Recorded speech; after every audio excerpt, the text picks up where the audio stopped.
The possibility of strong to severe thunderstorms will be rolling toward us as we head into your Monday. Could be a very interesting afternoon and evening. We'll track those storms into the area hour by hour coming up. The tsunami was wrecked pretty good. And one of the other police cars is wrecked pretty good. We're tracking the investigation into an officer-involved shooting in Bardstown. A man is in jail accused of slashing a Kroger employee's face with a knife.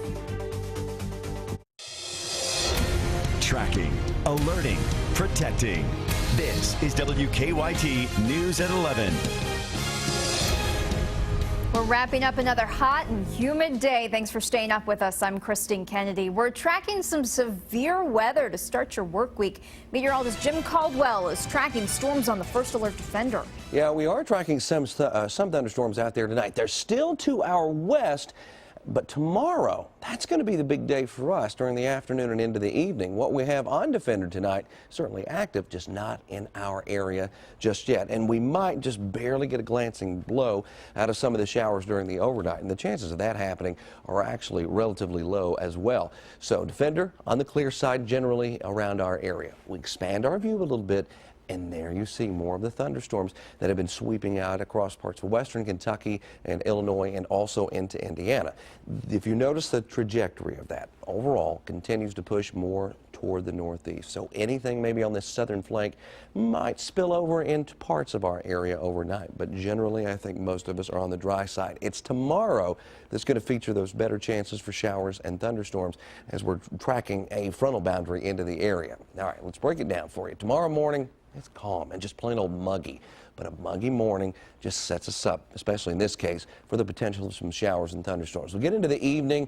Those thunderstorms will start to sweep into the area. A line, maybe even a few clusters out ahead of the main line. But by tomorrow night, the final wave will be pressing through, trying to wrap things up maybe around this time or a little bit later. Coming up in the full forecast, we'll track these chances into our area hour by hour for you. Severe weather has already pounded other parts of the country. Tornadoes and heavy rain hit parts of Texas and South Dakota today.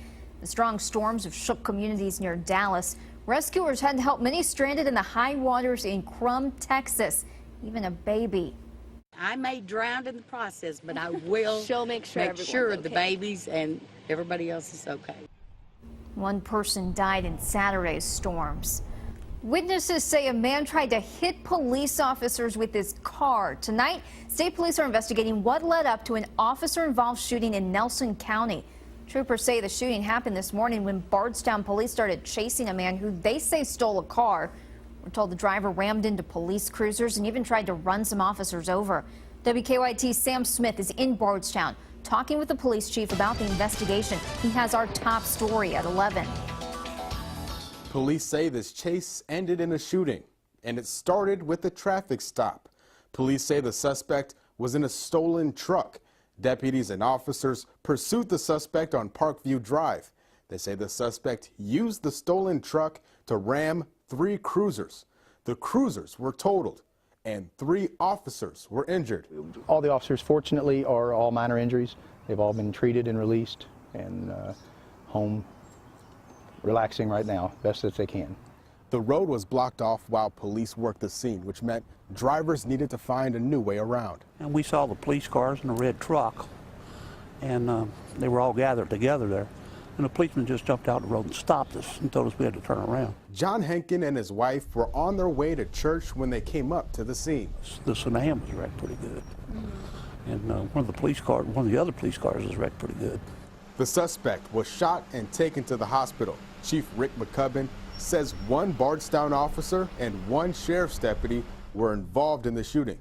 Hankins says everything that happened Sunday morning is out of character for the town. So it's really unusual out here. We don't have that type of thing. Bardstown's a great place, great town. And we got an excellent police force. And, you know, these guys watch us close. So we were kind of shocked when we heard this. In Bardstown, Sam Smith, WKYT.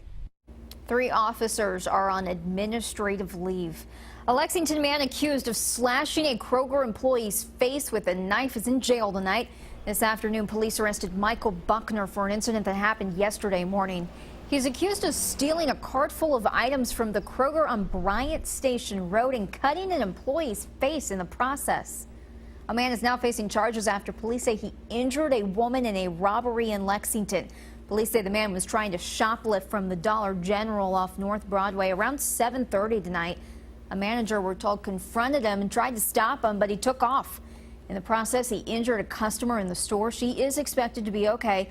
Officers were able to catch that man after he left the store. Several people in Lexington woke up to a very scary situation this morning.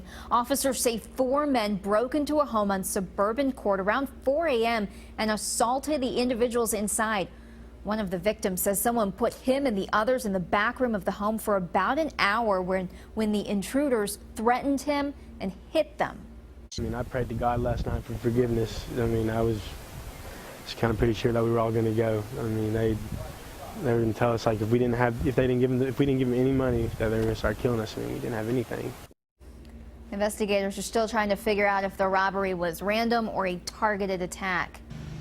We now know the name of the man killed in a crash in Estill County. Kentucky State Police say 54-year-old Chester Harrison was driving down Millers Creek Road last night when he ran off the road and flipped his truck.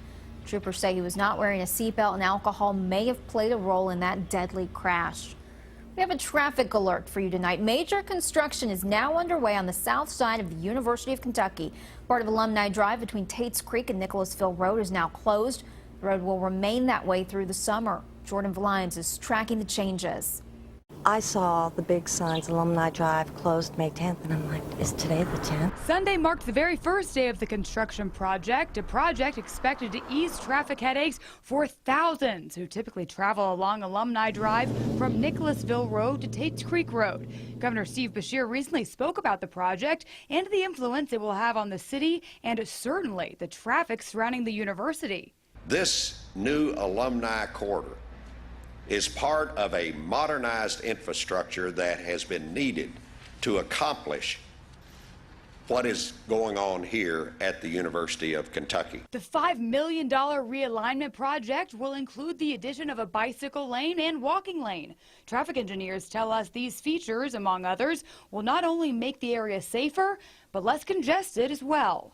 2 roundabouts will be placed on Alumni Drive, one of them here at the intersection of College Way and Alumni, the other one on University and Alumni. Both are expected to help the traffic flow not only to the stadium, but to the Arboretum as well. Nobody's used to it, so it's going to be changed for everybody. According to traffic engineers, this change is expected to move along rather quickly since students will be out for the summer, and the entire project is expected to be completed by the time fall semester rolls around. In Lexington, Jordan Valines, WKYT. The construction project will also include the addition of new entrances to Commonwealth Stadium. 4 people are now facing charges after 2 officers died in Mississippi. Officer Benjamin Dean and Officer LaCorey Tate died during a traffic stop. CBS News correspondent Wendy Gillette reports from New York. Curtis, did you do it? Nope, I didn't do it. 26-year-old Curtis Banks told a reporter he was not involved in the killings of 2 police officers in Hattiesburg, Mississippi. God knows I ain't did nothing. 34-year-old Officer Benjamin Dean and 25-year-old Officer LaCorey Tate were shot and killed during a traffic stop Saturday night.